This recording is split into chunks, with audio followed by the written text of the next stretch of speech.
agachar ou não agachar? Essa nunca foi a questão. A questão é, quando tu fazes um back squat, quando tu agachas com a barra atrás, se deves fazer em cima ou em baixo. Há aquela coisa, em cima é só para o halterofilismo, em baixo é só para o powerlifting. Nós vamos explicar-te exatamente como fazer cada um e o melhor tu podes retirar de cada uma destas variantes. E quem é que deve fazer? Bora!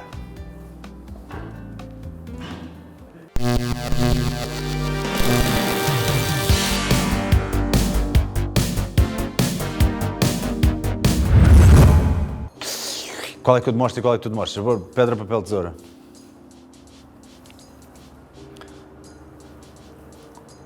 Ganhei eu, portanto eu demonstro... Isto é fake. Agora o Salgueiro vai fazer o high bar, que ele tem mania que é chinoca e que faz o agachamento super direito e super direitinho. Bora! Bora! Vai! Estás-te a passar ou quê? Para quieto, não Levanta! Bora! Gacha! Pizarra. Isso. Explica às pessoas já agora o que é que eu estou a fazer. Ok. O Bruno vai fazer então o high bar. O high bar, como veem, a barra está colocada em cima dos trapézios e o movimento é dominante nos joelhos, ok? Por isso vais agachar, empurrar os joelhos bem para fora, descer direito e subir. Boa. O Jorge vai fazer o low bar. A diferença, para já, que tu precisas de saber, já vamos entrar em componentes mais técnicas, é que a barra está mais baixa para aproveitar e para pôr a barra em linha com o centro dos teus pés. Porquê? Porque o teu tronco vai inclinar ligeiramente para a frente. Vamos agora especificar um pouco mais as características de cada uma destas variações. Não é só uma questão de pôr a barra mais em cima ou mais em baixo. Muita coisa acontece. Portanto, vamos começar pelo high bar, que é um bocadinho mais simples de explicar. Quando tu colocas a barra mesmo em cima, portanto, mesmo na linha do trapézio, à partida, para tu ires abaixo, para descenderes, tens que manter o tronco o mais direito possível. Porque se tu te inclinares para a frente, podes inclusive cair. Podes cair e pode acontecer a barra não estar alinhada com o centro do teu pé. Que é o mais importante. A barra tem que estar alinhada com o centro do teu pé. Portanto, o mais importante é tu teres a certeza que tens um agachamento mesmo direitinho, por isso é que se brinca a dizer aquela questão do fazer à chinês. Quase a sentar com os glúteos no meio dos pés. Não é? Os glúteos no meio dos pés, mesmo como devemos fazer no halterofilismo. Pronto, já lá vamos a opiniões sobre para que é melhor ou para que é pior, mas por agora é mais ou menos isto que nós podemos tratar. Mais alguma coisa assim especial? Quais é que são os músculos mais recrutados? Então, como estamos mais verticais, exige mais dos nossos extensores do joelho, ao invés dos extensores da anca.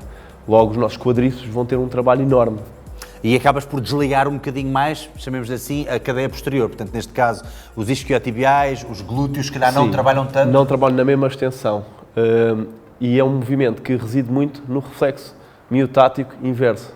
Ou seja, quando a cadeia muscular toda alonga, há um sinal que é disparado para os nossos músculos todos contraírem e os quadríceps trabalharem para nos voltar a subir a direita. E uma vez que estamos a falar disto, de fazer a direito e do tronco estar bem direitinho, como se fosse à chinês, acabamos por ter que ter alguma mobilidade, não é? Portanto, mobilidade tibiotársica para fechar ali o ângulo. Exato, do tornozelo. Tornozelo, uma grande dorsiflexão plantar. Exatamente, dorsiflexão, portanto, puxar, é quase como se fosse puxar os dedos dos pés em direção a nós. Portanto, quanto mais conseguimos fechar este ângulo, melhor é, até porque normalmente, isto também é uma coisa que as pessoas podem não ter a noção, há muito aquele estigma de não deixes o joelho passar a biqueira. No high bar, bem executado, o joelho passa à ponta do pé. Tem mesmo que passar, não há outra hipótese. E não é por isso que vais morrer.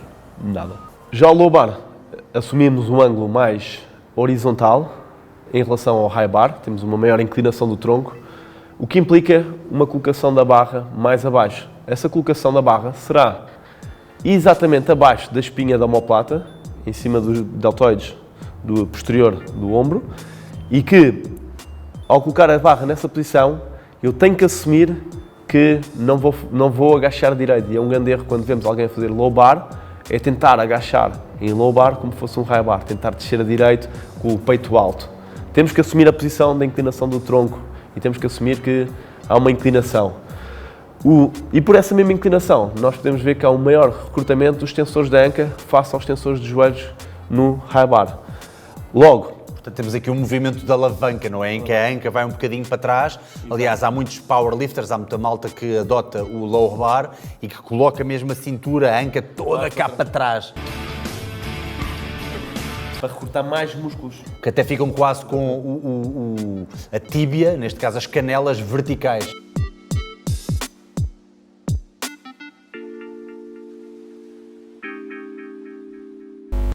Uma coisa que dificulta a execução de um bom low bar é a colocação da barra abaixo da espinha da omoplata. É bastante difícil porque exige bastante mobilidade nos ombros. Há bastantes pessoas que não conseguem colocar a barra no sítio certo e começam a ter dores nos ombros, começam a ter dores nos cotovelos e nos punhos até. Quando vês que a mão começa a ficar assim desta maneira e deixa de ter o punho alinhado com o antebraço quando estão a segurar a barra nas costas. O low bar, independentemente de já sermos iniciados ou intermédios ou avançados, é sempre um movimento desconfortável. A barra, porque há sempre uma grande tensão associada. Nós procuramos juntar ao máximo as omoplatas, procuramos puxar os cotovelos bem para trás e gerar o máximo de tensão com esses músculos para criar um máximo de rigidez que começa na minha parte torácica e depois irradia para a coluna lombar. Pois, até porque nós sabemos que como vai haver obrigatoriamente uma inclinação do tronco, A lombar nós vai trabalhar, temos não é? que estar preparados para essa inclinação. Agora, vai haver inclinação também porquê? Porque se a barra começa mais abaixo do que o normal e começa mais abaixo e necessariamente vai mais para trás, ela não está alinhada com o pé, portanto vai ter que ser essa inclinação do tronco a fazer com que a barra fique na perfeita direção vertical do centro do pé e assim nós conseguimos, é aqui um jogo de contraforças e de contrabalanços. E aí é que conseguimos então recrutar os extensores da anca, mais do que os extensores do joelho, neste caso. Muito importante, tu nesta posição acabas por sentir mais músculos a trabalhar do que só maioritariamente os quadríceps. Portanto, vais sentir também os glúteos, a zona lombar e obviamente os quadríceps também. Existe aqui uma coisa também que é dita por um professor de força muito conhecido, que é o Mark Rippetoe, que é quando tu começas a sentir bastante os teus isquiotibiais e vês que eles estão a ser dominantes no exercício, algo não está bem feito. Não podemos confundir isto com uns bons dias ou com um peso morto, por exemplo. A ideia não é essa. A ideia é fazer mesmo um agachamento apenas com uma pequena alteração. Vamos agora entrar nas vantagens, desvantagens e o porquê de tu escolheres ou o high bar ou o low bar. Por exemplo, high bar. Para quem está a treinar especificamente, vamos começar pelo lado funcional. Se estiveres a trabalhar para halterofilismo, em que tu tens de estar o mais direito possível a receber uma barra à tua frente, quanto mais tu trabalhares em high bar, mais tu consegues ser forte nessa posição. Até porque aquilo que o Jorge referiu há bocado, de ter os glúteos quase entre os teus pés, vai ser uma posição mais útil para o halterofilismo, portanto pode-te ajudar mais.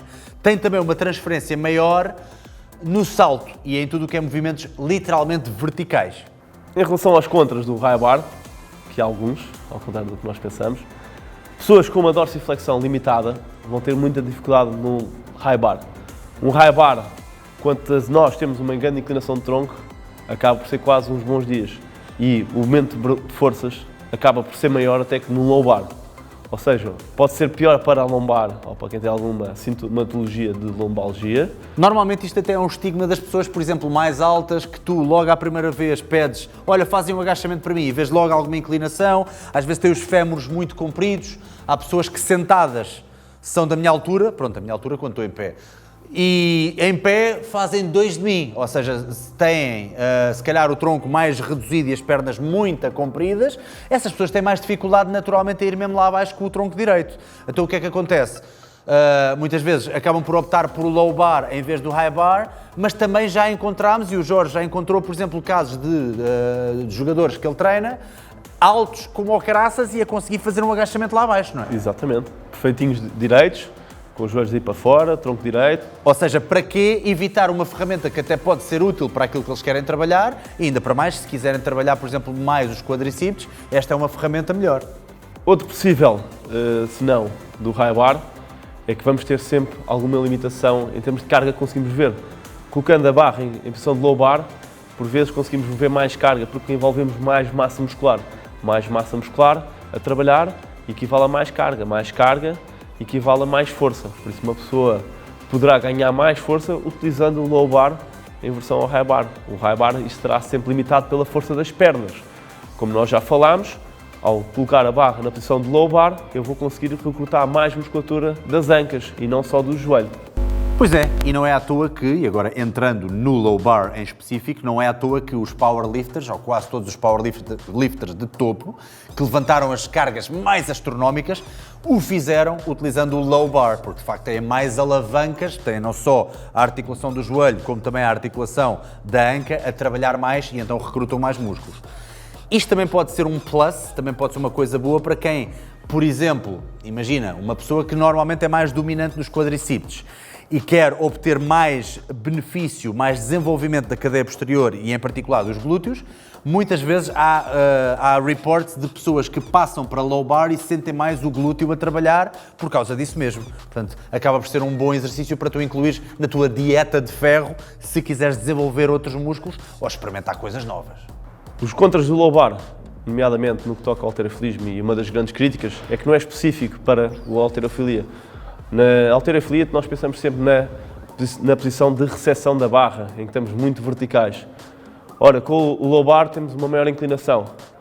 Embora essa maior inclinação permite recrutar mais músculos da cadeia posterior, que por sua vez ajudam na puxada de um clean ou de um snatch. É a fase inicial em que uma pessoa está com o corpo mais inclinado para a frente, acaba por ajudar a ter mais força aí nessa posição. Além que o low bar trabalha a mesma musculatura que o peso morto.